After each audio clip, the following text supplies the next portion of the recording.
Welcome. In this video, we'll be covering the theory of price, or really we'll talk about price in a very foundational aspect. Specifically, why not thinking about price correctly is one of the most costly mistakes you can make as a trader. Why most emotional responses that you have in your trading is not properly anchoring how you think about price. We'll talk about how you can fix that, and I'll share some examples and charts. Finally, you'll discover a few things that expert traders do that most traders fail to employ in their own trading system. So let's jump right in. The single most important thing in your trade is price. And I can hear people already saying, yeah, I get that. I understand. If I'm trading any instrument, whatever it may be, crypto, I'm trading futures, I'm trading equities, I'm trading Forex, I understand. I'm going to pay the price. If I want to buy or sell something, I'm paying the price. I get it. And while that's true, I come at this from a perspective of having training, but also helping people on my one-on-one coaching. And one of the first things that I do in that is I like to understand not only the emotional makeup of the person, but also understanding how do they view price and how are their decisions around their trade system. How does price factor into that? And how much does it factor into that? And what I usually find is that price and reading price correctly and what's happening around price and interpreting that correctly isn't on a high enough pedestal within their decision-making process of trading that prevents them from being successful. That's one of the first things that we fix is properly anchoring and properly positioning price so that it's always there in every decision that you're making in your trading. And it really comes down to this. Not anchoring decisions to price properly is the cause of most bad trading decisions. And this is something you can do right now. Think back to your trading week or maybe your last couple trades. And how much of a factor was price in your decisions? Meaning, did you have a specific price target? And did you have a plan based on what was going to happen if that price target was met or if it didn't meet? And let's say that price didn't quite get to the price that you expected. Did you then have an if-then scenario to then manage that trade accordingly based on what price was doing? I'm talking high level here. We'll get into the details here, but only you know your own trading. Only you know what you've done in your trading week. But think back to how much, maybe you exited a trade because an indicator painted a certain way. How much of that decision did you inject where price was at and how price was behaving at a certain level in conjunction with maybe you reading that indicator or maybe moving average, whatever it may be? I ask this because oftentimes what I find is that in many of those decisions, price was not the dominant factor. It was maybe a cursory aspect of what you were looking at, but when you base your decisions on price and you use that as an anchor, it anchors you to the most important thing on what you're trading in any market. It's price. And I know this is real simple, but I want to just break it down even further and really give a visual. This is the way to look at it. This is the way that if you haven't developed this in your trading system, you should really have it like this. Price should be the foundation. So every decision that you're making in a trade, there should always be a price discussion in your mind. There should be a price factor. It should be a variable. It should always be there. It doesn't matter what indicator you're looking at, how you're looking at the market, how you're drawing lines on your chart, if you're using value channels, using Fibonacci, whatever it is. It's always going to come back to price as the foundation.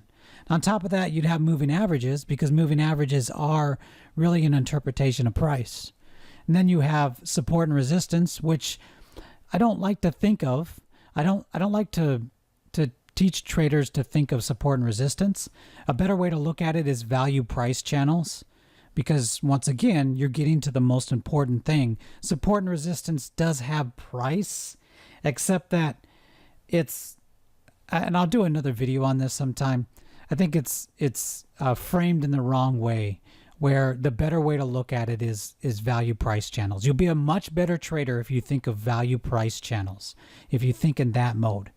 And then on top of that, you have indicators, which really just our interpretation of price, volume, momentum, other things. But really what undergirds all this is all aspects of your trade system should have a basis of price as the foundation to the decisions that you make. And if you do this, this allows you to not panic, be emotional, and allows you to be objective in the trade decisions.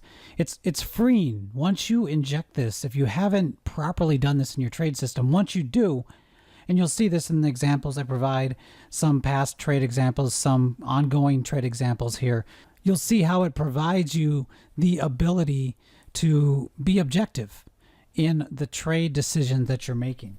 And to get specific, one of the most common challenges traders have is framing their decisions based on where you're at in a trade.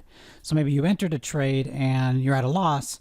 It doesn't matter if you're at a loss or you're in a gain. You have both fear and greed affecting your decisions there at that moment in time when you're making a decision, or when you're checking in with your trade, or when something's running and it's making a move or it's making a wave up.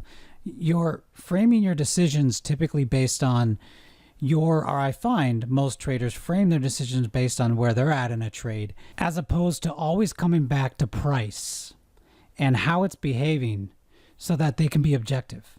And if you do this, if you always come back to price and create a model for how you're reading price and how it's behaving, you'll become more objective in your trading. You will not make emotional mistakes because you'll have a framework around your trading. I can't say this enough. It's really, it's one of the biggest mistakes that I see. And it's oftentimes when you can adjust that or fix this in your trading, the other things start to fall in place a lot easier. And you actually start to ingest some of the other trading theories, methodologies, and you become a less emotional trader, I guess is the way to look at it, is the way that I like to frame it. What I usually see happens when someone embraces this way of thinking. So let's get to the meat of that. Let's get to the meat of some questions you might want to ask yourself so that you can put price first and foremost in your decision-making process. Now, if you're taking notes, this might be a time that you'd want to jot down some of these questions. I will be referring back to these and these concepts as we move forward here in this video. But here's some questions that if you're not asking in your trading, it will help you put price first in your decision-making process. So how to frame price is, what is significant about the price that it's at right now? This is one of those questions that you should always be asking. If price stopped somewhere, you would be asking, what is preventing it from moving up or down? So if price is in a range, this would be one of the questions you'd be asking yourself, which is, well, maybe it was significant because it hit a weekly open, a weekly level, and it stopped there.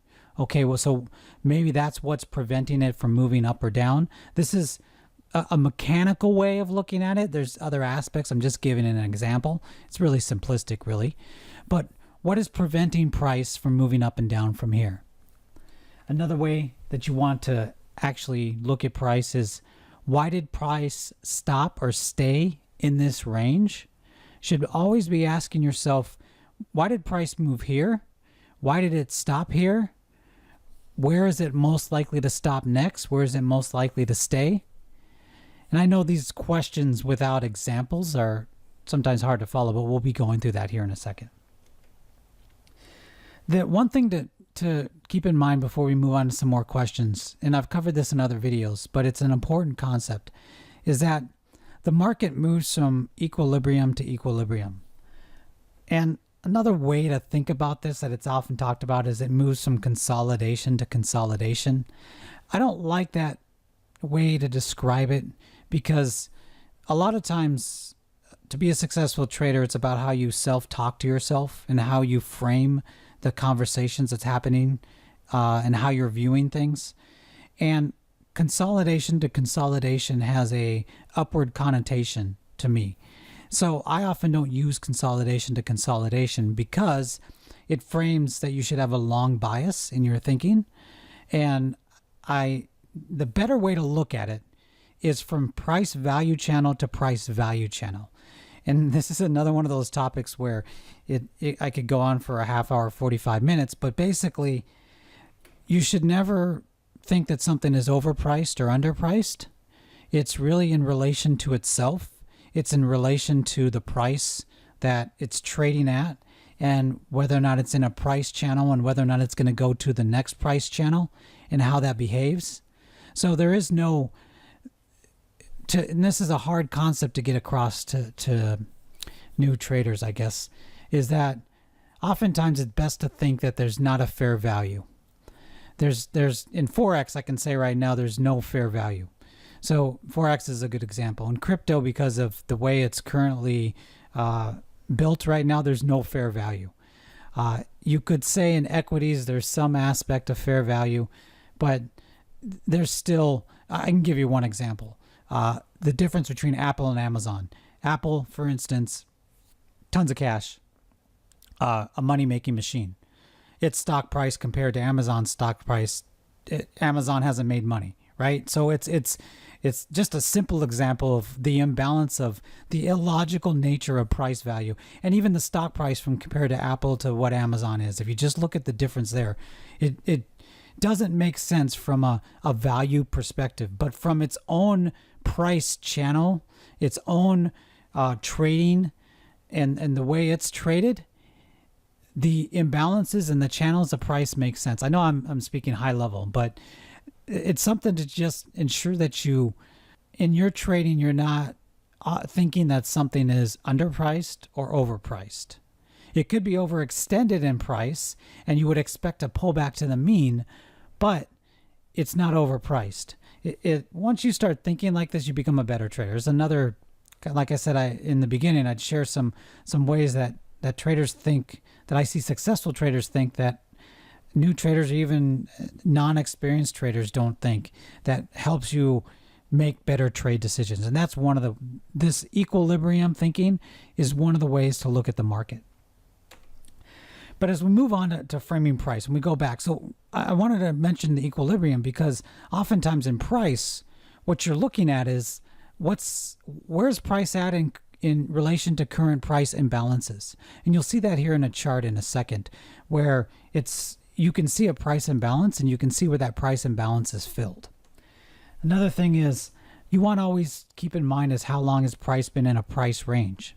Is that normal? Is that average? Is that within expectations? Is that how it typically behaves? Is that outside of the norm? The other thing is, what are the deviations from those ranges? One of the best ways to think about trading is that you're looking to capture volatility, and you're looking to capture volatility from those deviations of the ranges. So the biggest moves typically happen from a deviation from a price.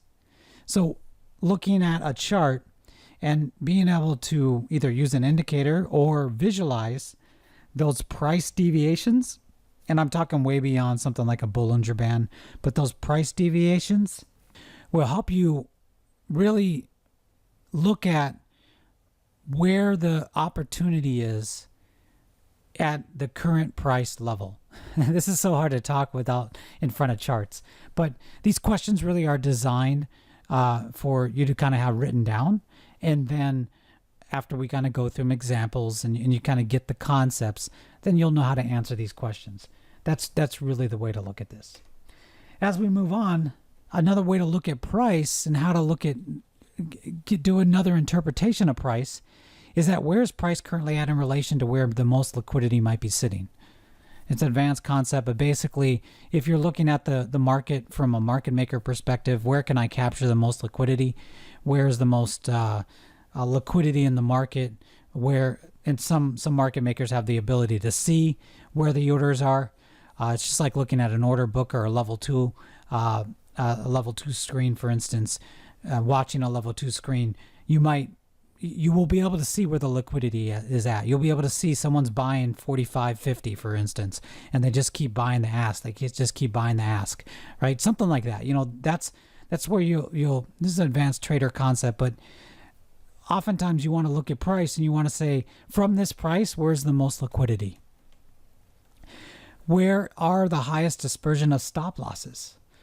One of the best trading methods I've found is oftentimes try to figure out where stop losses are, and that's where you want to go long or short. If you're going short, where the stop losses are, and then trade off that.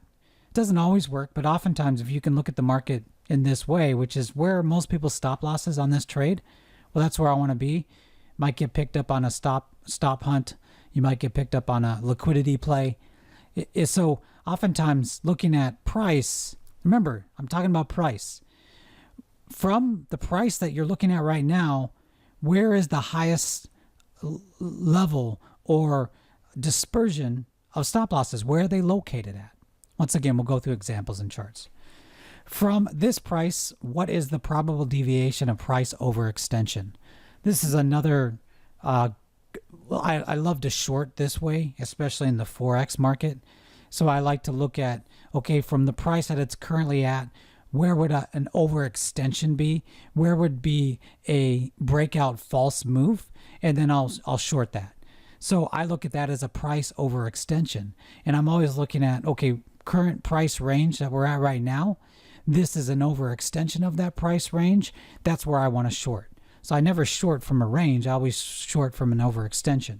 Same with on the if you're going long, it's a little bit different thinking on a long side. But I'm still framing that overextension from the current price. And where is the price overextension? Where is the highest probable price overextension based on the standard deviation of the market? And you know, the simplest way to answer a lot of these questions is that you should always have targets and destinations. What I mean by that is you should always be developing a price target or a price destination. So if you're looking at a trade and you're waiting for it to set up, you obviously have a price target or a price destination. And if you're in a trade, you should have a price target or a price destination. This is sometimes a time frame thing. If you're in a trade and you're expecting something, there should be some type of price target or price destination that you expect price to get to. This is how the reason why this is important is because once again, it gets back to price. If you just bring it down to one number, you have that one factor that is the linchpin of a lot of your decisions. And I'll share this in the examples here. It'll be very clear in some of these examples why when you have this type of price target or price destination, everything else kind of goes by the wayside. And it doesn't always go by the wayside, but if you're looking at other indicators, you're interpreting the other indicators differently. And I'm not a big indicator trader. I'm starting to inject indicators more into my trading. And I think people that have been following me for a while know that, are starting to see that I'm starting to inject more indicators. I'm only injecting more indicators so I can do more trades. So I can make less decisions and I can rely on indicators and trade more of an algorithmic way in my trading. That's why I'm injecting more indicators. Other than that, price is still ruling many of the decisions that I make in my trades.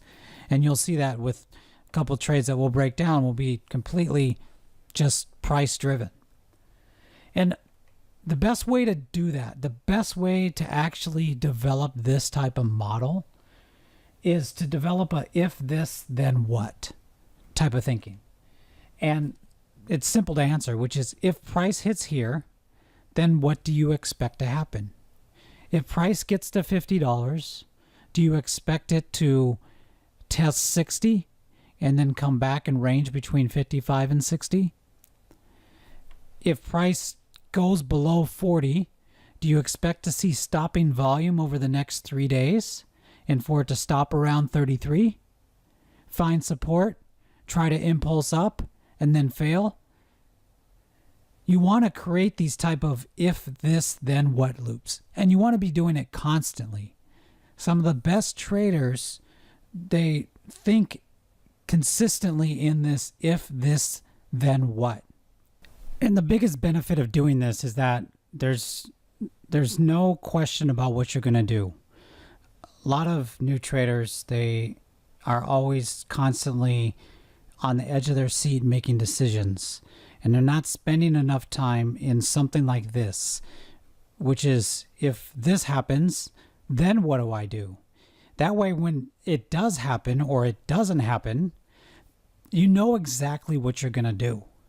It's freeing. If you haven't experienced this in trading, it's hard to describe, because once you do, then you're trading. It almost, you get to another plane of trading. It's still, don't get me wrong, I'm not saying there's not stresses involved. It's not hard. It's not difficult. It's still difficult. There's still stresses involved. But you're on another plane when you're thinking in this type of model where it's, if this happens, then this is what I expect, or this is what I do. So when you are in this continuous loop with your trading anchored to price, you are on a new plane of trading that I can't describe it. I'm just saying that you need to get to this point where you're thinking like this consistently, and this is a model to use in your own trading, which is going through this consistent loop. And it's not a waste of time or effort, because what it does is it's like training. It's, if you're training in the military, for instance, you should train how you fight. That way, when you get to a fight, you won't be surprised when things are going haywire. It's the same way with trading. If this, then what type of thinking will help you become a better trader. And before we move on to charts, let me share one other thing that expert traders do that most traders don't. And that is, they think like this. Often what is most important on a chart is what didn't happen. You can take any person, I could take someone off the street and teach them to read a chart within 5 minutes, and they can tell me what happened. That's simple. That's easy. Anybody can do that. But most successful traders look at it different. They look at a chart and they say, this would have been very likely, but it was unable to do that. When you start to look at price and charts this way, you start to formulate the right way to think around your trading. It's, this should have happened, but it wasn't able to do that. It wasn't able to reach this price. It wasn't able to broach this price. It wasn't able to break down here. Why didn't this happen? That's where it gets interesting. That's where you find your edge. That's where you find imbalances in the market. So if you haven't looked at a chart from this perspective, which is what didn't happen, start looking at your charts and price action in this way, which is what didn't happen, because that's where that's the interesting stuff. That's where the opportunity typically lies, and that's where the clues in the market. That's where you'll find clues into finding an edge in the market appear. So I know we covered a lot of questions here, and all these questions and everything that we covered so far, they'll be the foundation of some of the charting that we'll do. And I just want to share example trades, current trades that I'm in, and trades that were using this theory of price where I used price as the foundation of all my decisions. And actually, I'm going to make that the next video instead of just being part of this video. I've got some recommendations to make the videos shorter, so I'll be doing that. I'll be really focusing on trying to make videos under a half hour in length. That way you can kind of consume them and go through them in kind of one sitting, and they can cover just individual concepts and subjects. So the next video, I'll be releasing this on YouTube. If you haven't subscribed yet, you'll definitely want to subscribe to the channel. Click the little bell. If you're not a member of the Discord group, you want to join that as well. You'll find a link in the description. The next video, what we'll do is we'll just bounce off the idea of using price as the primary factor in your trading decisions. I'll share examples in charts of how to do that, how it actually works functionally, how I've done it in my own trading, how I'm doing it in some past trades and current trades. That way we're not just cherry picking stuff. So you'll definitely want to catch the next video here in this series. So I look forward to seeing you in the next video.